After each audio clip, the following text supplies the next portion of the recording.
Muito obrigado. Ai, vamos. Já Vai, estamos? com a garrafa terminal. Vamos na nossa aulinha de peça, falar um pouquinho Não está sobre... aparecendo. Nós vamos falar sobre Pesach, um pouquinho sobre a festa de Pesach esse ano. Não sei, aparentemente, obviamente, a gente pode falar... Eu não vou me pegar na parte técnica, eu digo na parte seca da lei judaica, que isso a gente já tem vários áudios de Alahot, nosso Maradeatra, né, o próprio Rabino Shammai tem diversos cursos, isso dá para escutar hoje. Esses discursos foram da aula prática de como conduzir a noite do Seder. Queria falar mais da parte, como que surgiu a ideia do Seder, os sinais do Seder, como a história um pouquinho desse livro chamado Haggadah, e pegar um pouquinho as ordens do Seder e ver uma lição na prática. É isso que eu queria mais me pegar. Então a gente não vai ver hoje como conduzir uma noite do Seder. Nós sim vamos pegar os itens que formam a noite do Seder e pegar o que isso representa para a gente, cada uma dessa ordem do Seder. Porque o próprio nome dessa cerimônia que a gente comemora na noite da Páscoa Judaica do Pesach, que é chamado Seder Leil Pesach, chamado Seder. Seder em hebraico significa ordem. O próprio Sidur é um livro ordenado, um livro que está em ordem. Então você acorda de manhã, tem oração de manhã, tarde, noite. Então, ordem em hebraico é chamado de Seder. Então, a noite que a gente comemora a saída do Egito, que é o que a gente está comemorando na noite do Pesach, entendeu? Foi denominado, foi chamado Seder, foi chamado de Seder le Pesach. Significa que aqui já vem uma lição já direto, assim, de prima, que para você ter liberdade, que é o que a gente está comemorando, é necessário ter ordem. Isso já é a primeira lição que a gente aprende, é uma lição muito profunda isso. Porque livre não há pessoa que não tem ordem. A cabeça nossa poderia pensar que liberdade significa alguém que não tem, ele faz o que ele quiser. Ele está livre, ele pode fazer o que ele quiser. E na verdade isso não é a real liberdade que a Torá nos ensina. Liberdade é uma pessoa que ele tem o domínio no seu dia a dia e impõe, por incrível que pareça, ordens e limites. Impor limite na sua vida significa dominar a sua vida. Este é o verdadeiro livre. Muito estranho, é um paradoxo. Aparentemente, você diz que a pessoa que faz o que quer, essa é uma pessoa livre. Não é verdade. Uma pessoa que faz o que quer e ele está completamente subordinada à vontade do corpo que determina a ele o que fazer, essa pessoa, ela é o verdadeiro addicted, é o verdadeiro viciado, é o verdadeiro preso. Esse é o verdadeiro preso, não o livre. Então, o primeiro conceito que a gente vê de liberdade, o primeiro conceito que a gente vê de liberdade aqui na noite do Seder, como liberdade, se quer comemorar uma festa de libertação, então a primeira coisa é, então, você assume o compromisso de assumir ordem, de assumir umas certas regras, que na noite do Seder foi dividida em 15 itens. 15 itens fazem parte da ordem da noite do Seder. E a gente deve seguir esta ordem. Se na noite do Seder você não segue esta ordem, você não está cumprindo com a tradição judaica. Impor limites no teu dia a dia, isso representa ser o verdadeiro livre. Então, isso é um conceito que o judaísmo nos traz, por exemplo, na Ética dos Pais. Tem uma famosa frase: não há uma pessoa mais livre do que aquele que dedica-se à Torá. Puxa, a Torá, quer saber, as regras da Torá é uma imposição tão grande. É um paradoxo dizer que a pessoa que cumpre a Torá é a pessoa livre. Parece que é a pessoa mais aprisionada. Não pode, não pode, não pode, não pode, pode, não pode, pode, não pode. Mas quando você leva uma vida regrada, a gente diz que você leva uma vida livre. Uma pessoa que não tem horário para dormir, não tem horário para acordar, não tem limites para beber, não tem limites para comer. Não tem, esse é o verdadeiro aprisionado, esse é o verdadeiro coitado da vida. Essa é uma pessoa que está totalmente aprisionado nos seus desejos. Essa é uma pessoa completamente escrava dos seus desejos, dos seus prazeres. Não é uma pessoa livre. Então, uma mãe preocupa-se com o filho, você vai dormir tal hora, você vai... Imagina o dia a dia de uma criança, hoje em dia cada vez mais, né? Hoje em dia uma criança, coitada, já não tem mais tempo, antigamente tinha esse tempo, hoje em dia uma criança não tem mais tempo para nada. E sai do inglês, vai para o judô, do judô, vai não sei o que mais, a criança tem um horário que a mãe não chega, você fala, não, assim tem que ser, tem que ter horário para dormir, tem que ter horário para acordar. Você está me deixando na prisão. Não é, isso aqui é a verdadeira liberdade. Uma pessoa que tem o domínio do seu dia a dia e impõe normas e regras é o verdadeiro livre. Então a primeira coisa que a gente aprende da noite do Seder é o nome Seder. E o que é interessante é o seguinte, quando a gente já está filosofando, né, saindo desse princípio, do que realmente significa liberdade, veja que interessante. A Torá descreve que nós éramos escravos no Egito, certo? Estamos comemorando agora a liberdade da escravidão do Egito. Nós fomos escravos durante 210 anos. E agora vem Deus e nos tira do Egito, literalmente. Nessa noite é comemorada pela redenção que Deus ele apareceu e tirou o povo de Israel, que não tinha mérito nenhum, como diz o Talmud, para sair do Egito, se não fosse o amor excessivo que Deus teve e compaixão para com o povo de tirá-lo do Egito. Isso não iria ocorrer, estaríamos até hoje escravos dentro desse conceito chamado Egito, em termos espirituais, que significa opressão, que significa o aperto, a dor, o trabalho árduo. Curioso, a Torá descreve que estamos saindo aparentemente de 6 para meia dúzia. Isso não dá para entender. Porque o versículo que diz para a gente comemorar a festa do Pesach diz o seguinte: olha, vocês estão saindo do Egito, certo? Saibam que eu só estou tirando vocês do Egito para que vocês venham servi-lo abaixo daquela montanha. Ta'avdu, está escrito Eved, escravo.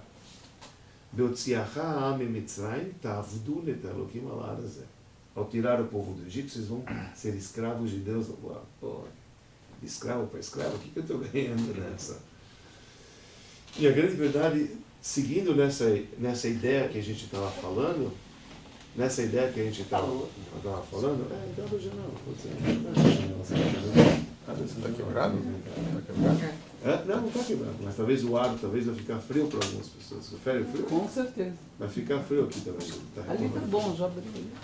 Ou abre aqui a janela também, abre a porta para fazer ventilação. Ali é o Navi. Oi?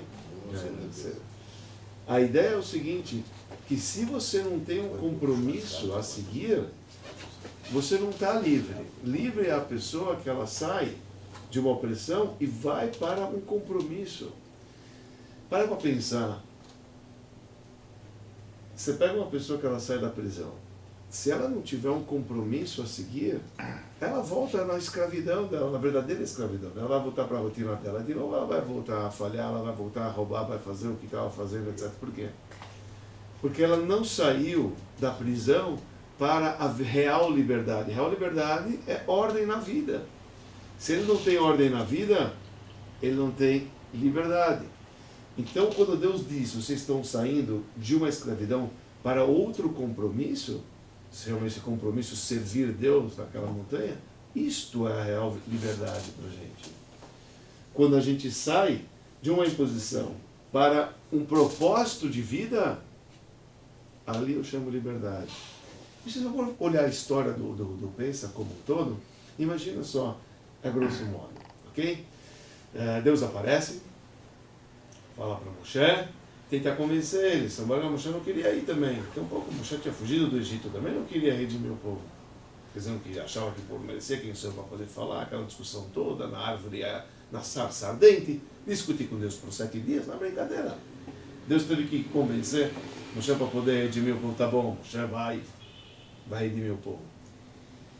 O que se espera de um líder que está indo falar com o faraó no seu grande discurso para convencê-lo de libertar o povo escravo de 210 anos para sair do Egito?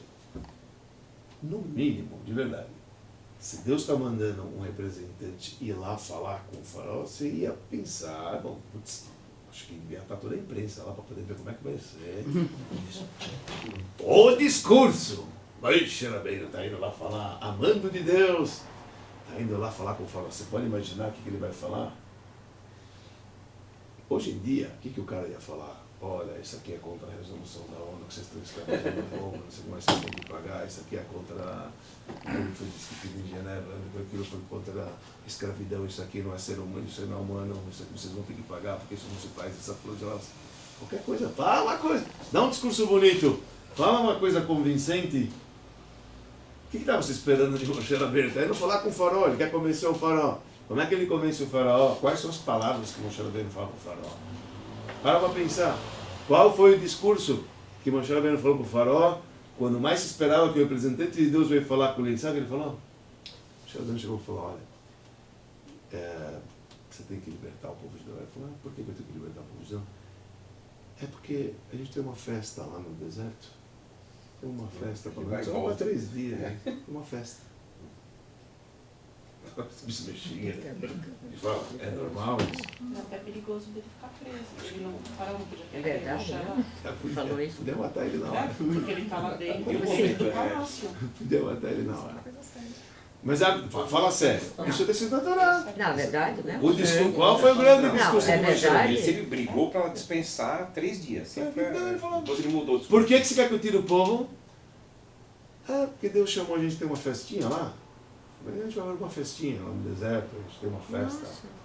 Isso me chega, né? Sim, Fala, sim, tudo sim. isso que você veio. Você veio aqui me convencer para me tirar o povo inteiro porque vocês têm uma festinha com Deus no deserto. E ó, E vamos levar as crianças. fantástico o para discurso de Moshe, não é? Levar as Convincente crianças demais. no- Não, convincente demais. Você da Torá, isso que ele falou. Para pensar, esse é o discurso que você tira um povo da escravidão, etc. Mas sim, se você parar para pensar assim, o que Moshe Rabbeinu estava falando de uma maneira extremamente profunda para o faraó, amigo, a gente tem que sair daqui porque nós temos outro compromisso. Não é com você que a gente está compromissado. Não é você o nosso patrão. Nosso patrão é outro. Nós temos um compromisso com o Criador do Universo. Nós só estamos saindo daqui por conta deste compromisso que nós temos. E por conta desse compromisso que nós já temos com Ele, nós já não somos mais seus. Não somos mais seus. Isso que ele quis dizer. O que ele quis dizer não é que a gente quer sair daqui e agora ficar com o Raider na piscina, tomando assim no Caribe, pegando assim no Mar Morto, ficar assim, tomando... Vamos lá, porque 210 anos aqui, todo mundo merece umas férias gostosas, etc. É isso que ele estava querendo? Não é isso que ele pediu. Ele não pediu isso, vamos ser, não. Quando ele fala para o faraó que a gente está indo, porque nós temos outro Deus, nós temos outra festa, outro compromisso, nós não estamos compromissados com você, isso mexe com o faraó, porque o que ele está... Nós queremos ser livres. Livres em quê? Em cumprir uma missão de outro, mas não mais seu. Essa é a verdadeira liberdade. Não é você que impõe a gente o que fazer. Nós temos um Deus. E a Ele nós vamos servir, porque Ele tem uma outra agenda para nós. E a agenda que Ele nos dá faz com que a gente torne-se livre. Esta é a festa do Pesach que a gente está comemorando. Ninguém se engana. A liberdade. A liberdade significa ordem. Quando chega a noite do Seder, a gente senta com os nossos familiares e de repente vem uma listinha que os nossos sábios deram de 15 itens que nós devemos segui-lo. Item a item, nós devemos seguir. E quando a gente segue esses itens, a gente mostra, através desses itens, que nós realmente estamos livres, comemorando a liberdade. Seguindo o item a item, não pode pular nada, mas toda aquela cerimônia inteira a gente está comemorando. E isso mostra que a gente está numa sintonia, numa liberdade. E a gente precisa entender quando que surgiu isso? Meu propósito hoje aqui é conversar com vocês a origem desse texto e passar rapidinho os 15 itens, o que a gente pode aprender para a vida. De novo, não estou olhando os pormenores da cerimônia como um todo e de uma maneira seca. Pega o copo de vinho, segura assim, levanta o copo da mão, tem que beber, e aí tem que come matzah. Isso vocês já vão vivenciar na noite do Seder. Isso não falta áudio e não falta outras aulas que já foram gravadas e já nos seus mínimos detalhes de como tem que assim fazer. Então, o que eu queria passar primeiro é ver como que surgiu esta obra chamada a Haggadah, que a gente já estudou nos passados, o nome dela, o que representa, etc., a grosso modo, o dar e receber, psicologia, e continuar na ideia dessa obra ser tão importante para a formação do povo que estava nascendo com a saída do Egito e da educação que Deus espera dessa nação para que eles se tornem livres da escravidão do Egito e ao ponto de ser comemorado por mais de 3.300 anos. Isso também é uma coisa que a gente tem que parar para pensar. Quando chega uma pessoa, imagina uma pessoa vem e pergunta o que é, nós temos que comemorar uma festa. A festa do quê? Estamos comemorando a liberdade. Liberdade do quê? Da escravidão no Egito. Puxa, quanto tempo até vocês estavam escravos? 50 anos? 100 anos? Não, 3.300 anos. Pô, você está brincando. Há 3.300 anos você ainda comemora a liberdade do Egito? Come on. Sabe, está na hora de você esquecer isso, pô. Pois é. Mesmo se você vai 4 de julho, você comemora nos Estados Unidos, 200 anos atrás, né? Você sai da escravidão, tá bom. Joga um fogo de artifício, não, 7 dias e limpa a casa e faz um churrasco, tamanho, meia-noite, acabou. Já não está na hora de Você acha que não está na hora de passar para frente? Tá bom, vamos escravos, mas 3.300 anos atrás você está comemorando 3.300 anos. É porque realmente é de extrema importância a gente está comemorando isso e da maneira que a gente está comemorando tem um grande legado, tem uma grande lição, tem um grande ensinamento aqui, que a gente torna-se único através desta cerimônia, ao ponto de ser uma das coisas que a grande maioria dos judeus, você pergunta pelo que ele lembra, Pesach é uma das grandes festas. A maioria dos judeus vão lembrar na casa do avô, o Pesach, a matzah, o quarto, ou o copo, alguma coisa vai lembrar da cerimônia, o roubo da matzah, o esconder o ficomá, o presente que ganhava. Alguma coisa vai lembrar, quando você pergunta para qualquer judeu, vai lembrar do Pesach. Pesach que tem um impacto muito grande, é uma festa que tem um impacto muito grande. A gente precisa entender qual a paura da gente comemorar essa festa desta maneira e a importância dela. Então, quando a gente vê que aqui está nascendo o povo, e o povo está sendo reeducado para ganhar a sua liberdade, assumindo compromissos com Deus agora, se tornando escravos de Deus e pegando a liberdade, então a gente vê a importância que tem desta festa, principalmente levando em consideração um ponto básico e fundamental, que a gente esquece da diferença da liberdade da noite do Pesach, das demais liberdades dos outros povos e das outras nações que mencionamos anteriormente. Quando um povo ele adquire a sua liberdade de outra nação, é através de batalhas e guerras, que o exército vai lá e faz, os soldados vão, os armamentos que aquele povo ele tem, teve um investimento do povo, do exército, do governo em si, e o mais forte ganha e prevalece, e pronto. E ele ganha, então, às vezes, se ele estava em cativo, se ele estava aprisionado, então ele ganha a sua liberdade. No caso do Seder, no caso do Pesach, não foi assim. Não foi assim. E aí que está a diferença básica, quando a gente fala liberdade do Seder, dos egípcios que saímos do Egito da escravidão, e dos demais povos que adquiriram a sua liberdade. No caso do Seder, pessoal, nós não tínhamos absolutamente nada. Não foi rebelião, não foi absolutamente nada, não foi nossa atuação. Não está escrito que o povo de Israel pegaram seus cajados e fizeram uma revolta e tiveram E Moisés criou um grupinho de militantes para poder governar, e foram lá atrás dos egípcios. Nada. Foi completamente diferente da história, nunca aconteceu, onde isso é uma causa dele. Deus apareceu, e isso está bem frisado na noite do céu, isso é muito importante. É certo que ele não foi através de um anjo lá, de Malabra, de Sarabra, de Kadosh Baruch Hu, Bichud, a gente fala e se declara na noite do céu, porque foi uma coisa completamente diferente. Deus aparece num lugar onde só se entrava e jamais alguém havia saído, desde então que o faraó tinha assumido o governo no Egito. No Egito só se entrava, nunca saía. E de repente, 600 mil homens, quer dizer, um povo de 3 milhões e meio, como eles calculam que tinham, saem das portas dos egípcios, literalmente. Deus quebra o Egito. Uma das razões que não consta sequer, nenhuma vez, além de uma vez, deve ter sido o nome de Moshe Rabbeinu, que foi aquele que foi o enviado de Deus. Mas na verdade o que Moshe fez? Nada. Porque quem fez foi Deus, tá certo? Ele foi o emissário de Deus, Deus que foi, então Deus que tirou. Então, nesta noite tem um amor muito grande de Deus para com o povo judeu, assim, de uma maneira extraordinária. Ao ponto de ele falou, eu escolhi eles entre as nações, eu preciso deles, eu vou tirar eles da escravidão. Então foi um ato completamente diferente de qualquer outra liberdade já vista na história.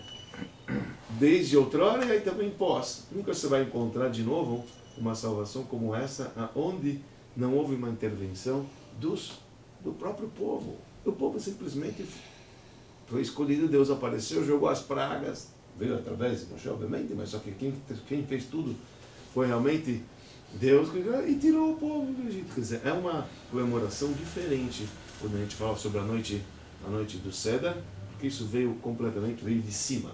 Quer dizer, veio algo, isso a gente fala constantemente na noite do Seder, que a gente reconhece, que a gente louva, a gente agradece. Vamos ver na história como que surgiu a comemoração desta noite e de onde vem. Na Torá, não consta, nos versículos da Torá, não consta toda essa ordem que a gente faz. Nós não encontramos na Torá toda essa ordem. Primeiramente, a ordem da Torá de comemorar esta noite tinha em foco o Cordeiro Pascal, algo que nós não temos hoje em dia. Tudo rodava em volta do Cordeiro Pascal. Se você vai olhar Êxodo 13, capítulo 13 de Êxodo, quando a Torá ela fala sobre como comemorar essa noite, a Torá fala, Zahor, lembra o dia que vocês saíram do Egito. Nós exploramos aqui em aulas anteriores, quando a Torá fala Zahor, significa com fala. Como se não bastasse, a própria Torá descreve, e você vai dizer para o seu filho naquele dia o que aconteceu na saída vossa do Egito. E aí a origem do nome da obra que a gente lê na noite do Seder. Na noite do Seder nós lemos a Haggadah, por conta desse versículo que diz Vehigadetá. Vehigadetá significa você vai comunicar-se, você vai falar, você vai transmitir, você vai contar. Lehagid. Você vai contar Haggadah, meu nome é Haggadah, você vai contar para o seu filho aquilo que aconteceu na saída do Egito. Ok. O que você vai contar? Não consta lá. Conta a saída do Egito, como você lembra. E esse era o preceito até então, até a época da destruição do primeiro templo. E você quer, eu te diria mais, até a época do segundo templo como um todo. Você vai falar, olha, saindo do Egito e o cordeiro. Naquela noite, o Cordeiro Pascal. Tinha que se trazer um Cordeiro Pascal. A Torá declara que você tem que comer matzá, você tem que comer o Cordeiro Pascal, você tem que comer a erva amarga. Isso a Torá fala. Então era um jantar que se fazia na noite, era um jantar que se fazia nesta noite da saída do Egito, no dia 15 de Nissan. No dia 14 era ofertado o Cordeiro Pascal, como a Torá ordena. De noite era comido esse assado desse Cordeiro Pascal junto com a matzá e junto com a erva amarga. E as pessoas sentavam num jantar comemorativo e eles tinham que contar cada um o que foi passado para ele como que saíram do Egito. That's it. E lá eles louvavam Deus nessa noite, agradecendo todos os milagres que Deus fez em aparecer no Egito, em nos tirar do Egito, mesmo quando a gente não tinha mérito sequer alguma e meios para isso. Isto era o Seder. Isto foi o Seder durante muitos centenas de anos. Nós estamos falando isso todo o período do primeiro templo. Foi assim. Então, na noite, na véspera do Pesach, se trazia o Cordeiro Pascal no primeiro templo, se assava, sentavam as famílias e comiam aquele assado Cordeiro Pascal de noite com matzá, com a erva amarga, cantavam e louvavam a Deus e se contava a história. O que? Não tinha. Não tinha texto, não tinha, cada um contava o que lembrava. A Torá fala, você vai contar para o teu filho que saiu do Egito, that's it. A Torá não diz, não está lá na Torá dizendo qual que é o texto que você vai. É porque começou a história ali. Oi? A história começou ali. Começou a história há 3.300 anos atrás. Então eu estou te falando isso aqui, reinou até 2.500 anos atrás, 1000 anos depois da história. Continua a mesma coisa. Quer dizer, não tinha texto oficial que era recitado na noite do Seder. E sim, era pronunciado, aquela família se reunia, comia do assado do Cordeiro Pascal, comia matzá, comia maror para lembrar a amargura, e eles contavam a história, cada um conforme a sua tradição, quanto ele recebeu, quanto ele quiser, com isso ele cumpria a mitzvah, e depois eles louvavam Deus. Eles louvavam na noite de cântico, que eles cantavam durante a noite inteira. O Cordeiro Pascal, que era ofertado no templo, se ofertava no templo, você levava para sua casa, você comia esse churrasquinho de noite. Cada um pegava esse churrasco, cada um pegava carne assada e comia naquela noite. Isso foi durante o período do primeiro templo inteiro. Depois que foi destruído o primeiro templo, os judeus eles foram para a Babilônia. Matzá também. Né? Matzá era a obrigação de comer matzá. Veja. Está na Torá? A Torá. Comer matzá. Deve-se comer matzá naquela noite. Aliás, isso é uma coisa curiosa também. Quando a gente olha na ordem do Seder, na ordem do... que é uma passagem curiosa, quando a gente pega... Eu fico olhando porque é impossível falar de tanta coisa. É muita coisa. É muita coisa que a gente tem para falar, é impossível a gente abordar tudo em uma hora. Mas de qualquer maneira, o que der, deu para a gente falar. Você pega o início do Seder, a gente começa falando, esse é o pão pobre que comeram nossos antepassados no Egito. Rei Lachmani, Adechalovatalavela de Mitzrayim. Mais por fim da Haggadah, quando você fala matzá, por que a gente come? Lá a gente fala uma outra razão. Quer dizer, no início da Haggadah você fala que esse é o pão pobre que comeu nossos antepassados no Egito. Será que eles comeram matzá no Egito ou eles comeram quando eles saíram porque não deu para fermentar? Você está me contradizendo. Você pode me dizer qual que é a resposta certa? Na Haggadah você tem uma contradição nela. No início você fala, esse é o pão pobre que comeu nossos antepassados no Egito.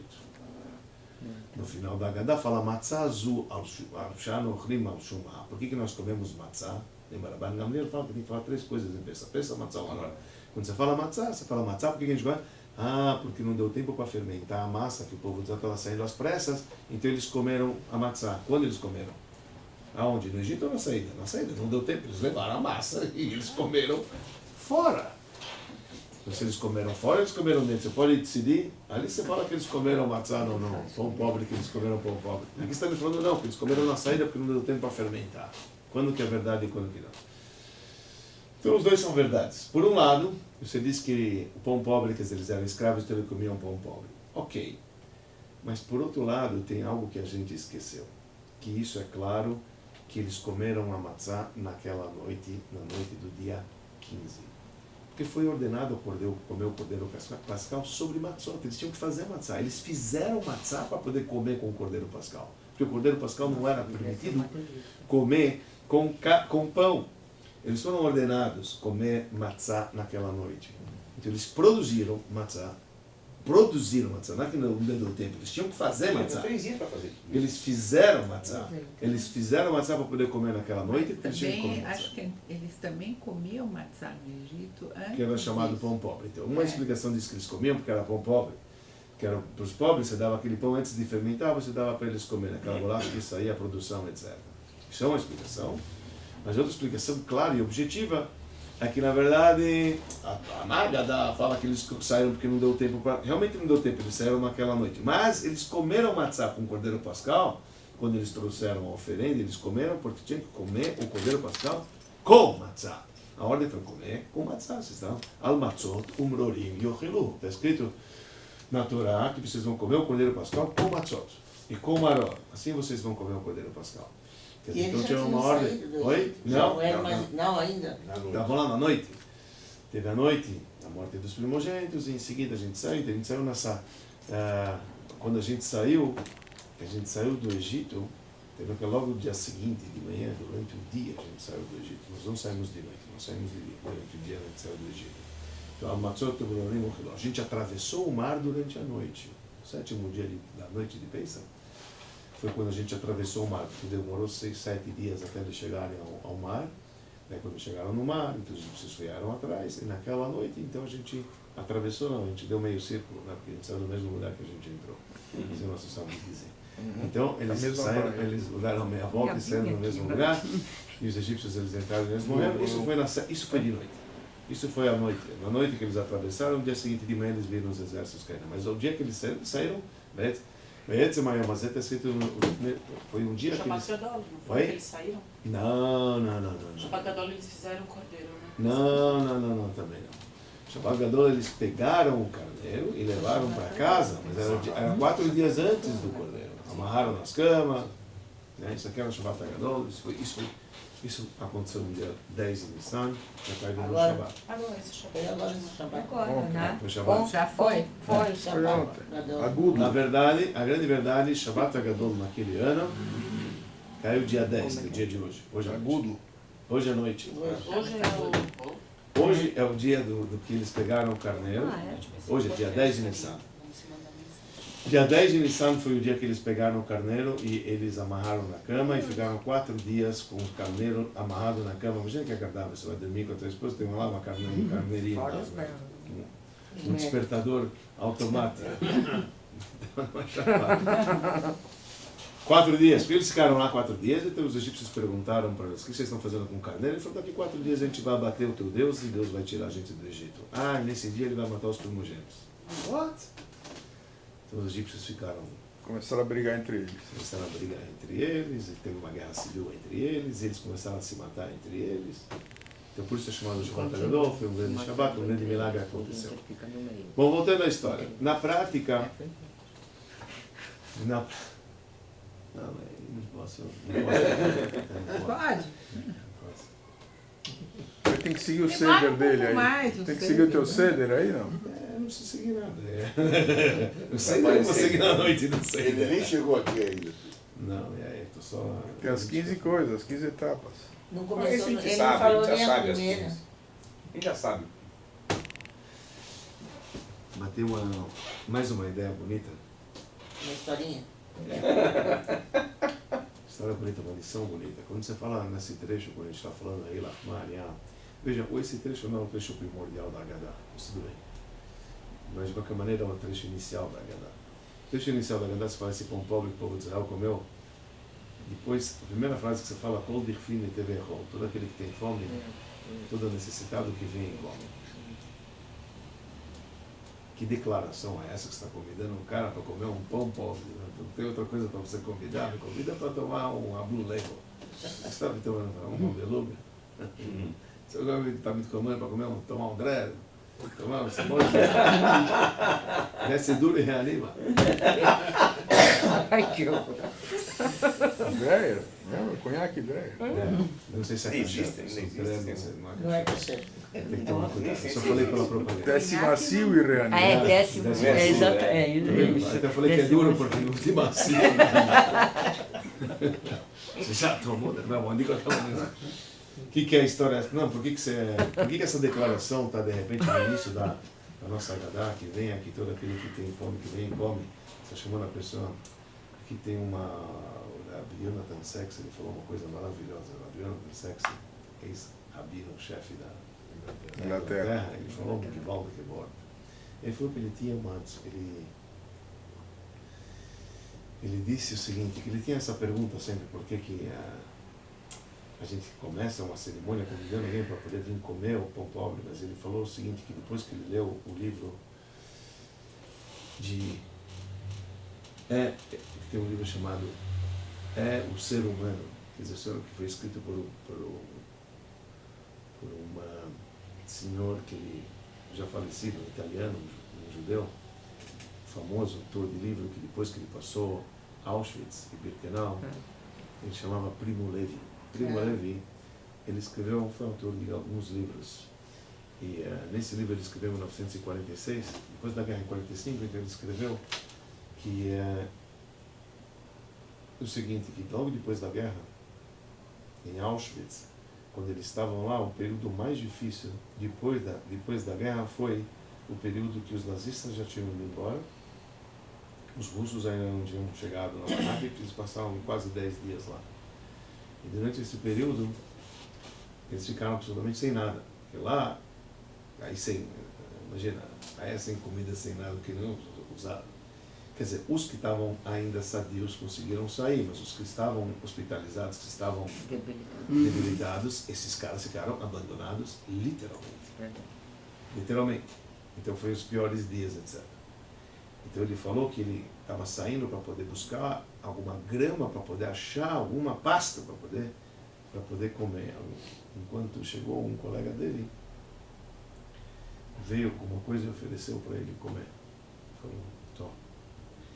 Ele falou que quando ele escutou que o amigo estava dando, naquela hora ele soube que eles estavam livres. A liberdade veio ali.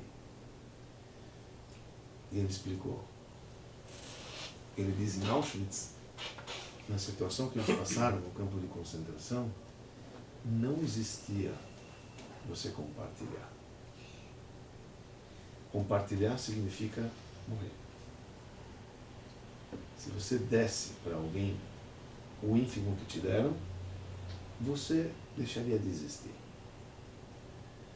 Isso representava ser prisioneiro, ser escravo, ser maltratado, ou ser o trapo dos alemães. Quando o amigo dele ofereceu comida,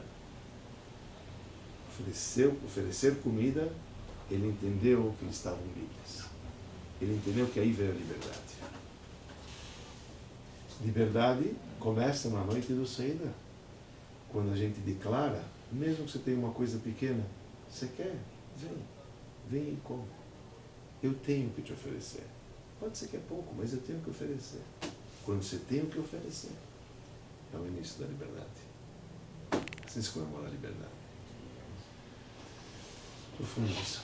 Isso aqui é uma coisa muito profunda. A gente tem que lembrar a noite do Seder como se já tem o que oferecer. Por isso na noite do Seder você vem, oferece, tá? Vem e coma, vem e coma. Porque assim é o início da liberdade. Não importa o que você tem, o quanto você tem, mas se você oferece, você cede, esse é o primeiro passo para poder declarar que você realmente está livre. Que aquilo que você tem é teu, que você pode oferecer para o outro. Isso é um sinal de liberdade. Uma coisa bonita. Sabe, isso é uma coisa... É um ponto para refletir, é um ponto para pensar. De qualquer maneira, voltando à história. Depois que teve os 70 anos da diáspora na Babilônia, estamos falando do Iraque, para aqueles lados, né, Babilônia que ficava lá, Mesopotâmia, e o povo judeu voltou para a terra de Israel. Então, quando eles voltaram para a terra de Israel, teve dois períodos. Teve o primeiro período que eles voltaram com Zerubabel. Zerubabel, ele era um Kohen, que ele voltou para Israel no final dos 70 anos da diáspora, e ele voltou com um tal de Yoshua ben Yehotzadak. Yoshua ben Yehotzadak, ele era da tribo de Judá. Só estou contando uma história que é importante a gente se situar. E eles voltaram para Israel com o intuito de começar a nova vida em Israel depois dos 70 anos da diáspora. Quando eles vieram, inclusive esses dois foram que construíram o segundo templo. Mas durante quase 80 anos, 70, 80 anos, o povo que lá voltou com eles começaram a se... Imagina, já depois de 70 anos da Babilônia, eles foram para Israel, eles começaram a casar, casamentos mistos. E foi um dos piores períodos da história. do povo daqueles que voltaram para Israel, que eles começaram a ter uma assimilação gigantesca. Começaram a nascer com os povos que lá, casar com mulheres não judias. Isso aconteceu logo no início do período do Segundo Templo. Até que veio quem? Ezra. O Ezra HaSofer, ele também era um Cohen, esse Ezra, ele desceu da Babilônia, e ele foi depois de 80 anos, e esse Ezra HaSofer, ele salvou aquela galera. Ele trouxe as regras da Babilônia, a Torá da Babilônia que eles tinham estudado, etc. E começou a impor diante dos judeus, e começou a ser o líder diante dos judeus, começou a ensinar os judeus, e ele retirou e refez diversos, a luta dele contra a assimilação foi muito grande, não dando opção na época de conversão, só para você imaginar. Foi muito rico. E realmente ele trouxe o povo, e ele foi, esse homem, que estamos falando 80 anos pós a volta do povo judeu para a Terra Santa, este homem foi o homem que começou a instituir a oração. Até então não tinha oração, pessoal. Nós estamos falando aqui, só para vocês imaginarem, 450 anos antes da Era Comum. Ok? 450 anos antes da Era Comum, nós estamos falando. Até lá não tinha reza, Sidur, não tinha Sidur. Começou o Sidur nesta época com Ezra. Ezra começou com os sábios e criarem ele falou, se a gente não criar uma ordem no dia a dia de como as pessoas elas têm que se conectar com Deus, porque qual que era a ordem de se conectar com Deus? Igual a ordem de falar no Seder. Contar a história, cada um contava o que queria, o que lembrava. E a reza com Deus? A reza com Deus é o seguinte, você tem que rezar? Tem. Você tem que pedir as suas necessidades para Deus. Quando e como? Quando você quiser, quando você precisar. O que? Como você quiser. Falar com Deus o que você quiser. Assim que você se conectava com Deus. Mas ele viu que se ele não ia colocar uma certa ordem, Sidur, Seder, se não ia colocar uma ordem no dia a dia, aquilo ia espanar e acabar, não ia mais existir mais conexão com Deus, não ia mais existir mais nada. E ele, junto com seus colegas, que são chamados Anshei Knesset Agdolah, que foram 120 sábios, eles começaram a instituir trechos básicos da oração. Assim começou o nosso livro de orações. E com este livro de orações, começou também a ideia de surgir textos para a festa da Páscoa, do Pesach. O Seder começou com eles. Na prática, a gente só vai ver texto real do Seder de uma maneira organizada mais perto do fim do Segundo Templo. Mais perto do fim do Segundo Templo, quando já estava na época dos sábios da Mishnah, nós estamos falando... 70. Não, antes. Nós estamos falando ainda antes da Era Comum, na época de Beit Shammai e Beit Hillel. Nós encontramos no 10º capítulo do Tratado de Pesachim, que lá fala exatamente como é que tem que ser a ordem do Seder. Tem uma Mishnah. Então a Mishnah fala, você pega um copo de vinho, você consagra, você vai falar que vocês eram escravos. Aí já tem trechos pequenos da Haggadah, trechos. Tem que falar que você é escravo, tem que começar a contar desde a época de Lavan. Então ali já tem discussão entre os sábios. O que deve se falar nesta noite como um contexto geral, para que a gente cumpra a obrigação de que Deus nos deu de contar a história, para virar um texto em comum. Isto começou 100 anos antes da Era Comum. Na prática, a gente só vai encontrar o texto de uma Haggadah escrita por completo no século IX. No século IX, a gente encontra um dos textos mais antigos da Haggadah escritos como está hoje em dia. Na época dos Geonim, na época de Amram Gaon, no ano 875 da Era Comum, assim a gente encontra os textos já escritos numa certa ordem, como hoje, como consta na Haggadah. E você vê, Urashi escreveu uma Haggadah 1000 anos atrás, Rambam escreveu a Haggadah no seu livro também. Aí você já tem os textos exatamente como é que a gente faz hoje em dia.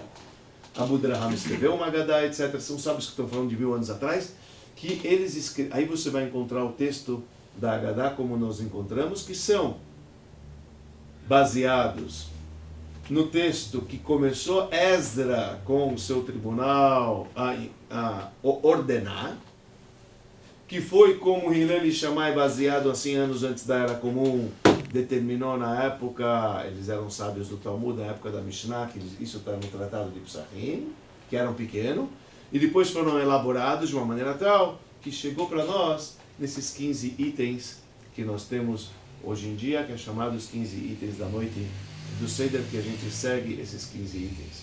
Sabe que esses 15 itens também tiveram versões anteriores diferentes, mas hoje ficou fechado como esses 15 itens. A gente precisa entender por que 15. Eu queria entrar só um pouquinho em impossível de fato. Eu já estou vendo que é impossível de fato. Tudo. Então vamos falar o que vai vir veio, mas não importa. A gente tem vários anos, a gente pode continuar falando.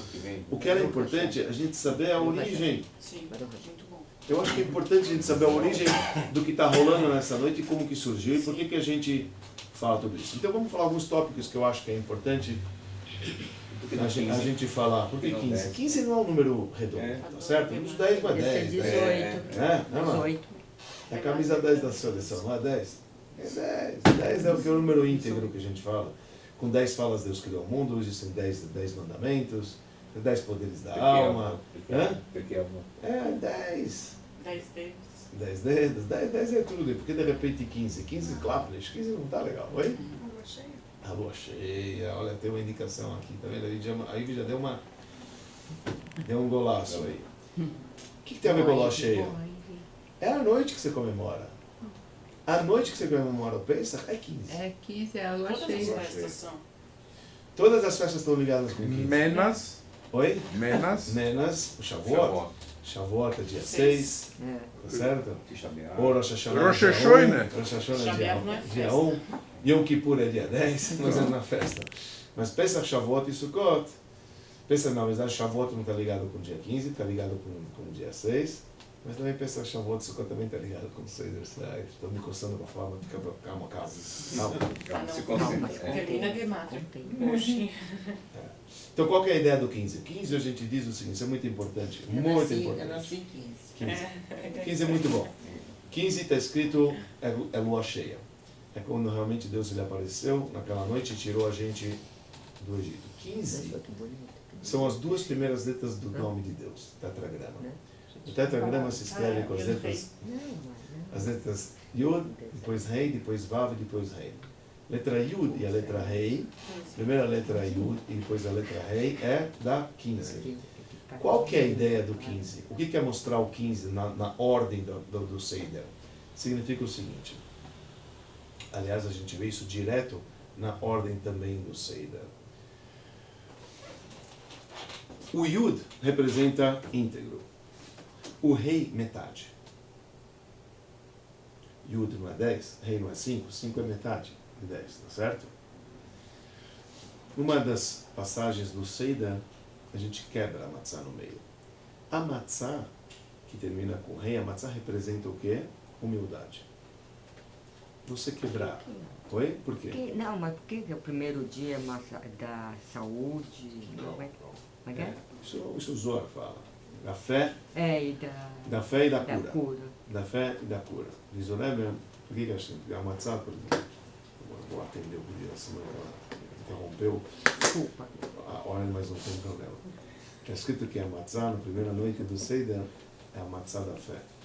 Michla de mehemnuta, assim o Zohar diz, o pão da fé. E a matzá, na segunda noite, é chamada Michla de asvata. Na linguagem aramaica significa o pão da cura. Então, por que a gente diz que a primeira festa de Pesach representa a fé que a gente teve em Deus? E em Moshe, o seu servo, como está escrito na abertura do mar, vai aminu b'Hashem bo Moshe avdo. Eles acreditaram em Deus. Então, a festa da fé judaica, chamada a data da fé, a festa da fé é chamada a festa de Pesach. Onde a gente teve fé em Deus, e Deus veio, e nos redimiu e nos tirou do Egito. Então, a matzá, quando você ingere, você está ingerindo fé na primeira noite. Na segunda, você está ingerindo cura. Curioso, o Rebbe tinha um doutor chamado Dr. Avraham Zelikson. E o Rebbe dava matzá que sobrava dele e falava, coloca nos teus medicamentos. Só para você imaginar. Isso, quer dizer, com isso ele trazia a cura. Matzá shmurá, cura é qualquer um, né? Você vai comer aquilo, você vai estar curado. Não, mas Vou encher a boca do Qual que é irmão a ideia? Qual que é a ideia disso? Por que fé e cura? Então o Rebbe ele traz que a primeira noite é fé, a segunda é cura, porque essa é a ordem. A ordem é o seguinte: quem tem fé se cura. Ele se cura. Sempre se cura. Mas a ordem contrária nem sempre é assim. A cura nem sempre, tem pessoas que são curadas, nem sempre traz a fé. Mas quem tem fé, a pessoa acredita, então ela se cura. Aliás, cabe aqui, quem ainda não veio fazer uma propaganda gratuita, tem um CEO de uma companhia, só uma indicação, quem quiser ver, tem um documentário chamado Heal. Quem quiser ver esse documentário na Netflix, vale a pena ver, mas você vê o poder da mente de trazer cura para si mesmo. Vale a pena, interessante. Eu não estou falando que ele é kasher, pessoal, mas vale a pena dar quem quiser vai gostar de enxergar, vocês vão entender o que eu estou querendo dizer. Quer dizer, a cura começa quando você acredita, e quando você acredita você tem um poder, o próprio corpo ele tem um poder de autocura, é fantástico como Deus ele criou. Isso está nesse documentário hoje. Esse documentário é bonito porque mostra como a ciência está cada vez mais próxima do lado espiritual, então por isso eu gostei. Bom, eles fizeram muito bem para poder também alegrar gregos e troianos, que ele fala tanto da medicina convencional, tanto como da medicina também paliativa, enfim. É interessante. De qualquer maneira, isso não importa para nós, aqui a gente tem lá Haggadah, não sei, a gente já fala matzah. Fé, tá certo? A matzah, a festa da fé é chamada festa do Pesach, e por isso é chamado fé e cura. Então, realmente é uma festa muito propícia para isso. De qualquer maneira, o meio é muito importante, saber a humildade. Quando você tem humildade, você tem a conexão com o Criador. Então, o Yud e a letra Rei mostra a união que tem entre o homem e a mulher. Deus se uniu com o povo judeu nessa noite. É uma noite chamada de guarda, Leil Shimurim. É uma noite que a gente está abençoado, é uma noite que a gente está protegido. É uma noite que nenhuma força do mal é capaz de vencer a gente. Isso é a noite do dia 15. Porque 15 mostra a união de Yud. Yud, quem é Deus, que é a letra do tetragrama. E o Rei somos nós, que é o lado feminino. A gente estudou nas letrinhas, na aula das letrinhas, que a letra Rei é o sufixo feminino, e a letra Rei é o lado da mulher, esse é o lado feminino. Também Rei representa a fala. A gente falou que a mulher fala, não? Então está ligado com a fala. E o que é a mensagem dessa noite? Haggadah. Falar. Na noite do 15 tem uma união entre Deus e a gente. Então é o Yud com o Rei, a união de Chokhmah e Binah, a união da sabedoria e do entendimento. Isso tudo acontece na noite do Seder, onde tem essa revelação da ligação entre Deus e o povo de Israel. E para a gente se unir com Hashem, então é necessário o lado da humildade. Se a pessoa lá íntegra, ela não consegue se unir. A gente precisa se unir. Quando a gente se quebra, a gente reconhece, a gente dá lugar para o outro. Então isso é a ideia do 5. Então por isso o 15 mostra a união que tem entre 10, que Deus, e 5 a gente. Por isso na noite do Seder, então está indicado 15. Então são 15 itens porque mostra essa união. Do início até o fim, na noite do Seder a gente vê esta união e os detalhes dessa união. Só para você imaginar, o primeiro item do Seder é chamado de Kadesh. Kadesh vem na palavra Kiddush, mas Kadesh vem na palavra de Kiddushim, que é a consagração, que Deus ele consagra com a gente nesta noite. Então uma consagração entre nós e Deus nesta noite. Assim como no Kiddushim, na consagração, você separa aquela mulher das demais mulheres, a mulher e o homem. Então assim também ocorre na noite do Seder. Deus nos separou diante dos demais povos, mesmo que a gente não merecia. Deus ele nos separou através do ato de Kiddush. Começa a noite com Kadesh, que Deus ele fez o Kiddushim, ele nos consagrou diante dos demais povos para poder ficar com ele, mesmo que a gente não estava pronto. Por isso, a única palavra que vem logo em seguida, depois do Kiddushim, da consagração de Deus e do povo de Israel, que é o segundo item do Seder, vem a palavra Urchatz. Urchatz significa você lava as mãos. Na noite do Seder, você lava as mãos sem brachá, que você vai comer agora um vegetal, a batata ou a cebola mergulhada na água com sal, e quando você mergulha, você precisa lavar a mão, isso é o ano inteiro. Quando a gente come verdura ou fruta lavada em água, você precisa lavar as mãos sem brachá, isso é o ano inteiro. Mas na noite do Seder a gente lava as mãos, Urchatz. É a única dos 15 que começa com Vav. A única dos 15 que começa com Vav é Urchatz. Você vai ver, as outras não, Kadesh é uma ordem. Kadesh, U em hebraico significa E. Então você consagra e lava. O resto não está devia ser Kadesh Urchatz, Ve Karpaz, Ve Yachatz, Ve Magid, Ve Ratza, não tem E. Só tem E na segunda. Por que só tem E na segunda? Parashiot tem E. Não, mas No aqui início, né, das Parashiot. mas deveria ter aqui. Kadesh Urchatz, Ve Karpaz, Ve Yachatz, Ve não tem E. O único que tem é o segundo. Vem só o único segundo que tem E. Tem uma explicação cabalística, porque todas as palavras têm que ter duas vogais. E aqui, Hatz só ia ter uma, então você fala Ur-Hatz. Mas isso não cabe aqui agora, mas o que cabe aqui agora é o seguinte. Kadesh, você vai santificar, Ur-Hatz tem que vir juntos. São as únicas duas dessas 15 que tem ordem e mandamento. As outras são itens descritos. Karpaz, o que é Karpaz? Karpaz é a cebola. Tá certo? Motzi, Brachad é Motzi. Qual que é a única que está escrita, as duas que estão escritas ordem imperativa de você cumprir? São as duas primeiras. Não está escrito Kiddush. Sabe qual é a ordem do Seder? Kadesh, façam Kiddush. O que é fácil? Que ordem é essa? Podia estar escrito Kiddush.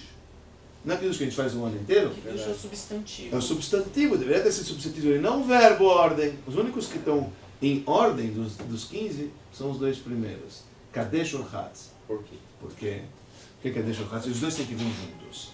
A santificação de Deus com a gente obrigou a nós mesmos querer se lavar da nossa impureza. Kadesh Urchatz vem junto. Deus ele ordena que a gente se santifique, que a gente se separe dos demais povos, e isso automaticamente trouxe que a gente se lava das nossas impurezas. Quando você vê que o Criador do Universo te escolhe entre outros e te tira, sem você ter nenhuma virtude qualquer. Ao ponto do Talmud dizer que você era idólatra como os egípcios eram idólatras. Vocês praticavam relações proibidas como os egípcios praticavam. Quando Deus ele kadesh, quando Deus ele santifica, isso envolve o urchatz imediatamente. Urchatz é automático. Vem um urchatz automático que você procura, quando você vê o amor que o Criador teve com você, isso te obriga a você, isso te traz naturalmente que você se limpa automaticamente, tem que vir junto. Kadesh Urchatz tem que vir juntos. Kadesh Urchatz tem que vir. Por isso é o único que está escrito com a letra lá. Só me permitem, não dá para falar, mas tem uma coisa bonita que talvez eu... vamos falar. Vamos falar. Tudo está, na verdade, numa ordem, mas talvez está fresco na minha memória, então eu queria compartilhar. Eu falei para vocês que as festas elas estão ligadas, as 3 festas elas estão ligadas justo no Pesach. Pesach é quando nasce o povo judeu. E é a primeira das 3 festas. O mês de Nissan é o mês que o povo nasceu, é o primeiro mês dos meses do ano. Né? Chamado o primeiro mês é o mês de Nissan. Então aqui nós nascemos. Então as festas estão interligadas com Pesach. Tanto Pesach como Shavuot e Sukkot. Pesach obviamente está ligado com Pesach, que é a ordem da gente comemorar Pesach. Shavuot é a outorga da Torá. A gente falou que a gente só saiu do Egito para receber a Torá no Sinai. Então Shavuot está ligado com Pesach também, como já falamos no início da aula. E o Sukkot está ligado com Pesach, porque quando o povo de Israel saiu do Egito, sabe para onde eles foram? Para Sukkot. Sukkot é um lugar. Um lugar que foi chamado de Sukkot porque lá eles construíram cabanas. Quando eles saíram do Egito, eles não tinham onde morar. No Egito eles tinham onde morar. Eles moravam em casas no Egito. Casas. Construções. Mas quando eles saíram para o deserto, amigo, no deserto não tem casas. Então como é que eles dormiram? Eles dormiram onde? Em Sukkot. Onde que eles comemoraram a noite do Seder, que eles saíram? Onde que eles comeram? Em Sukkot. Engraçado, a gente só não come em Sukkot. A gente só comemora Sukkot depois. Porque o período da primavera, se você sai na Sukkot, não tem graça. Cara, você sai na chuva na Sukkot para mostrar que você está cumprindo o que Deus está te mandando. Essa é uma razão que a gente comemora Sukkot depois. Mas de qualquer maneira, as festas elas estão interligadas, ok? Pesach, Shavuot, Sukkot, está tudo ligado na festa de Pesach. Só queria fazer uma pergunta e uma explicação bonita que tem nossos sábios que eles falam sobre as pragas. Durante a noite do Seder, nós falamos as 10 pragas. E nas 10 pragas, nós jogamos vinho. Quantas vezes a gente joga o vinho? Na noite do Seder? Quantas vezes a gente despede o vinho? 10? Está pingando, você fala? Pingando é um costume não Rabat. Rabat joga no copo direto no prato. Mas outras pessoas pegam com o dedo e vai tirando do copo. Meu pai Rabat não faz assim, Eu faço. Rabat joga direto do copo no prato. Mas de uma maneira, quantas vezes a gente espera? 15. Oi? 15, Quase, bateu na trave. 16. 16. Realmente, a resposta certa é 16. Décima coisa, depois tem Netzach, Hadash, Brachá, depois tem... Antes disso, nós começamos a falar Dam Va'esh Vetimrot Hashan. É 3. Nós falamos antes. Dam Va'esh Vetimrot Hashan, a gente joga quando a gente fala essas 3 palavras. Dam, sangue, Va'esh, fogo, Vetimrot Hashan, fumaça, a gente fala essas 3 vezes. Depois a gente joga mais 10 vezes nas 10 pragas. E depois a gente joga mais 3 vezes nos sinais que Rabi Uda lhe deu. Para as 10 pragas, que é Netzach, Hadash, Be'achav, nós jogamos mais 3 vezes, então não total 16 vezes. E a pergunta que não vai calar é por que a gente joga 16 vezes? Por que essa tradição de jogar 16 vezes? Então tem uma explicação bonita. Mas a primeira vez que eu escuto 16. Tá vendo? Então já valeu a aula. Então, por que, Eu a vou gente, fazer certo da próxima vez. por que a gente joga 16 vezes? Por que a gente joga 16 vezes? 16 nunca. Não, por favor. Então tem uma explicação bonita. A gente estava falando que na festa de Pesach, a gente engloba todas as festas que Deus deu para o povo de Israel. E as festas que nós comemoramos nos destaca dos demais povos. Essas festas mostram a presença divina, quando a gente reconhece Deus festejando as festas que Ele nos deu. As 3 grandes festas são chamadas Shalosh Regalim. Regel, em hebraico, significa perna. Shalosh Regalim, que as pessoas iam, elas literalmente caminhavam até o templo. Peregrinavam. Peregrinação, eles iam até o templo para fazer as oferendas. Isso é chamado de Regel, tá certo? Shalosh Regalim. As 3 festas são Pesach, Shavuot e Sukkot. Essas são as 3 festas. Quantos dias tem Pesach, Shavuot e Sukkot? Aqui, fora de... Não, em Israel. 7, 16. 17 Sukkot 16. 16. e Por uma... que tem Porque 16? Shavuot é 2? Porque Pesach é 7 dias. Sukkot com Shmini Atzeret Ah, 8. é 8 dias. Shavuot é 1 dia, então você tem um total de 16. Sim. Então esses 16 é o que nos salvou, os 16 nos salva de toda e qualquer praga. Os 16, quer dizer, que são as festas que a gente comemora, nos salva de toda e qualquer praga. Como que a gente sabe disso? Porque tem um nome de Deus que nos protege, que é o nome de Deus de vingança, que esse nome de Deus ele é escrito com 4 letras. As letras que é escritas nesse nome de Deus são as letras Yud, a letra Vav, a letra Rei e a letra Kaf. Yod, Ha. Esse é o nome de Deus que representa... Esse é o nome de Deus de vingança, é o nome de Deus que ele vingou dos egípcios também. Então o nome de Deus é assim, que eu vou escrever aqui, ó. A letra Yud, a letra Vav, a letra Rei, e depois eu vou colocar apóstolo porque é o nome de Deus, é o nome de Deus sagrado, a letra Chaf, final. Yud é 10, Vav é 6, aqui você já tem o 16. 16, Rach. Rach em hebraico significa bate. Bate com 16. Bate com 16. Por que bater com 16? Por que o nome de Deus 16 refere-se às pragas que a gente está falando? Que Deus ele abate os nossos inimigos com o lado 16. Diz o Zohar, ele fala, o Zohar fala porque a espada de Deus que bate nos inimigos é exatamente a letra Yud e a letra Vav. A letra Yud é a base da espada e a letra Vav é a lâmina da espada. Então você tem o Yud e a letra Vav, então você tem 16, que essa é a espada de Deus, que ele abate os inimigos, é o nome de Deus, que é chamado o nome de Deus, que nos protege e que traz e que aclima todo o poder negativo, toda coisa ruim. Esse nome de Deus que vocês estão vendo aqui na lousa é o nome de Deus que se revela na noite do Seder. Só para vocês imaginarem, esse é um dos nomes de Deus que se revela na noite do Seder, que nos traz proteção e que acaba com os nossos inimigos. Por isso o rei Davi, ele fala, e nós falamos isso também quando se acompanha uma pessoa que deixou esse andar e ele está indo no seu caminho final para a sepultura. Nós falamos o Salmo 90, Yoshev Beseter Elyon, nós falamos ele, a gente repete ele 7 vezes. E a gente fala ele 7 vezes até chegar no versículo. Qual que é o versículo? A gente fala um versículo com 7 palavras, que é o versículo Ki malachav yetzaver lach lishmorcha bechol derachecha. Ponto. Ki malachav yetzaver lach lishmorcha bechol derachecha. Pois o meu anjo vai lhe guardar, vai lhe proteger e vai te proteger em todo o seu caminho. Quando a gente está indo com um caixão, a gente para o seguinte, vai para o Hashem Besedera, não chega lá para aqui, você faz a primeira parada. Você volta e Hashem Besedera, Ki Malachav, faz a segunda parada.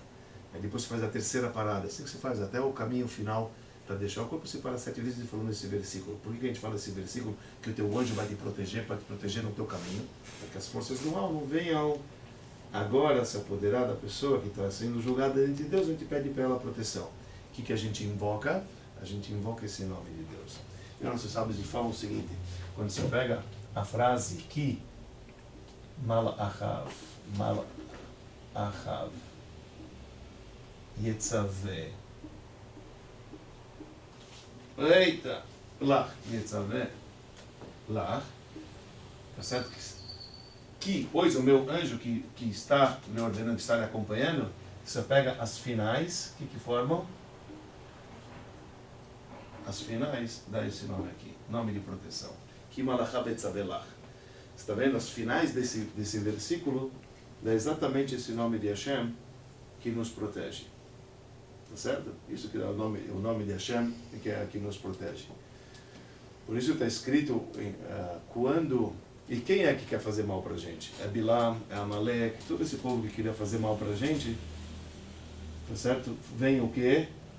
Como é que Deus ele abate eles? Ele abate eles através desse nome de 16. Então o 16 está ligado com a maneira, a espada de que Deus ele lima os nossos lados negativos, já que é uma noite de Shmirah, é uma noite que Leil Shimurim, o Torá descreve que essa noite é uma noite que Deus ele nos protege de toda a força mal. Então esse é o nome de Deus que ele nos protege nesta noite. Deus nos protege nesta noite. Então, por isso está escrito que quando o rei Saul tinha deixado o rei de Agag, que era Amalek, certo? Que ele era Amalek, que ele era do povo Amalek, que quis fazer mal para o povo judeu, etc. E o profeta Samuel foi lá e pegou ele e falou: o que você fez? Ele pegou, o profeta Samuel pegou a espada, e o que ele fez com Amalek? Ele, tecido a Torá, Vaishasef.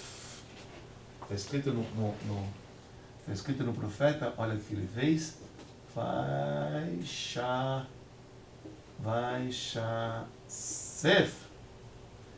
Esse é a palavra que está escrito lá. Vaishasef. Vaishasef, Rashi fala que ele cortou ele em 4. Quer dizer, fez um zoom nele. Que acabou cortando, acabou matando o rei de Agag, que era o rei de Amalek, que é o profeta Samuel. Vem o nosso sábio e fala: olha que coisa linda. Por que está escrito Vaishasef? Não está escrito isso em nenhum outro lugar na Bíblia, essa expressão. Porque Vaviud, a espada que ele usou, foi pelo mérito de Shavuot, Sukkot e Pesach. Ok? Shavuot, Sukkot e Pesach. Que Shavuot, Sukkot e Pesach, quantos dias são? 16. Shavuot, Sukkot e Pesach são 16. Então vai. Então a gente tem que saber o seguinte: guardar as nossas festas, que inicia-se na festa de Pesach.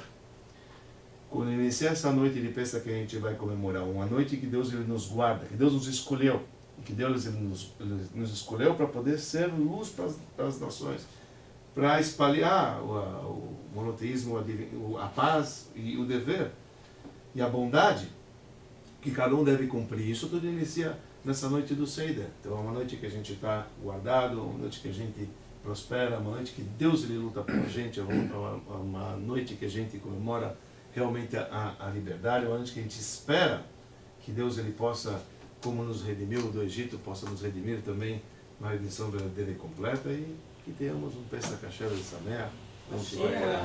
Agit Pesach. Agit Pesach. É possível.